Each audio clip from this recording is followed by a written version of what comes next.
Hello, it's the 30th of December when I'm recording this. Waiting for my car to warm up. It's a touch cold, um, and it's been warming about 5 minutes. I'll give it a few more. Um, can you see my breath? I don't know if you can. I don't know if you can on camera or not. I kind of feel stupid doing this, because I'm still at work in the parking lot. But now that the holiday season's over, gonna give you guys kind of a behind the scenes. And does this help at all with lighting? Yeah, a little bit. Um, it's still really grainy and stuff. But one thing that just happened was Christmas and the winter holidays. If you're in the northern hemisphere, Christmas still happened. Southern hemisphere, it was just your summer holidays. But one major thing that I think a lot of people don't see. I've been in retail 10 years, over 10 years. One thing that I've seen is kind of the manipulative practices that retailers have, and something that isn't really seen otherwise. And that's kind of this whole like half price thing.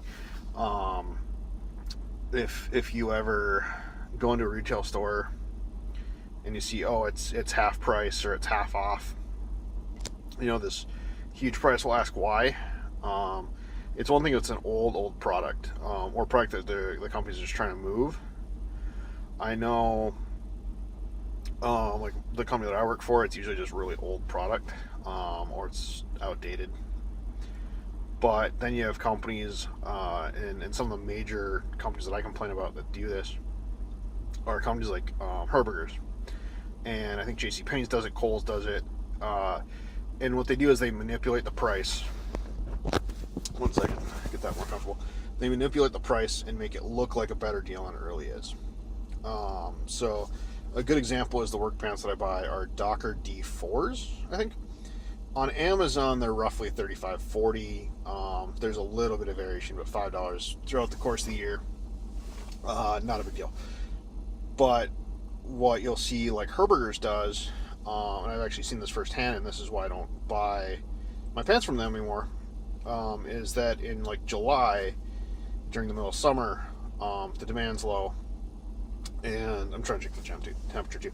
What they're trying to do is they're trying to boost it. So what they do is they lower the price to $45, and then around middle of October they bump the price up to, say, I don't know, 75, and then between the second or third week of November through the end of the year, they're $95. Here's the catch: they're half off. Now, if you do the math, it's not worth that half off. And this is what's happening with a lot of product, is they artificially inflate the price, and then what they do is they say, oh, well, it's on sale. It's not on sale. And it seems like it, but it's really not.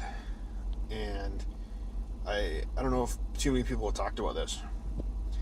So you have companies like that, where it's completely different, and it's really just a money grab. They're actually making more money by saying it's half off and giving the illusion of retail value or a sale value, and it doesn't work too well.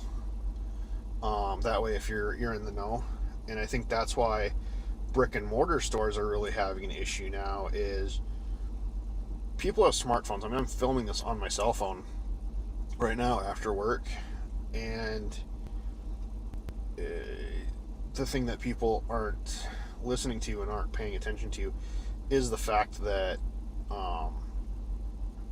especially in the upper echelons of management, they're not on the sale floor, maybe they're in an office. We can look right on our cell phones. If you have a smartphone, or if you're at home, you can look at a computer. You can then be in the store looking at a product and see it's cheaper online or if it's cheaper at a competitor. And that's where brick and mortar, they've tried to compete, and I know it's difficult to. And it is possible, but you really have to compete. And with information the way that it is, you better have a product that's only available in your store, or have it priced the exact same as what it is at your lowest competitor online, or having, if it's your store, your online price and your in-store price. I actually did run into that at Target. The in-store price they had cheaper. I think it was $5 cheaper than their online, and that was to get people in there. And I went in because it was cheaper. And someone's got a fart pipe thinking they're cool. But back to Target, that's why they got me in there. The thing is they also want you to buy the mouse, the keyboard, everything else. I didn't buy that. I just bought the keyboard. I didn't buy anything else. I probably bought a movie or something where they make a little bit more money. Actually, and then you have companies like Best Buy. We were looking at buying a computer, and it's cheaper at Best Buy versus, say, Costco for the same computer. And you might wonder why that is. Best Buy is taking a loss on the computer, but then they push you to buy either the extended warranty program, which from my experience they don't cover, or they'll try and sell you on software or the peripherals where there's a huge markup, and that's where they're making their money, and they're making it more than back. So you kind of have to wonder which one to go with. I'm going to click this heat over a touch. It's minus like 11 or 12, and then you figure in a wind chill, and my car just blipped off the thing, so I'm going to keep going until this is like 7 minutes or so, maybe a little bit longer. Whereas Costco, I think they have a standard 15%. I'm sorry if you guys are getting a wind noise. But it's 15% of whatever they're going to have profit on. So if you take that product, times that by 0.15 on your calculator on your phone, you'll see what the profit margin, or what they're actually making on it is. Generally, it's only a 15% profit margin for them, but they do such volumes that they can do it. And they don't really push the extended warranty as hard. I did buy one from them. I haven't had to use it. I think it's almost over. But they're pretty good. They were more expensive though. So it kind of depends. But I'm gonna let you guys go. I'm gonna head home.